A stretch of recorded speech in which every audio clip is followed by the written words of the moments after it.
খালি ইস্তেগফার করবেন আর দুরূদ পড়বেন, আল্লাহকে ডাকবেন। ওয়াল্লাহি আপনার প্রয়োজন উনি জানে কি না?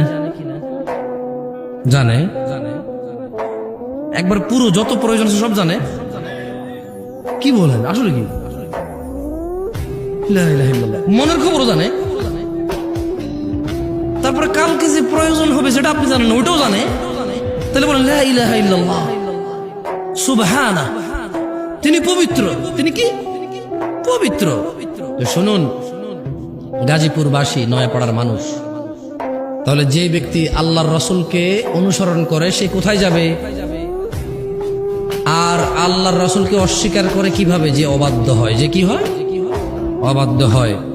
গাজীপুরবাসী, নূহ আলাইহিস সালামের দাওয়াতের কথা মনে পড়ে যায় যখন এখন তোমাদেরকে দাওয়াত দিতে এসেছি।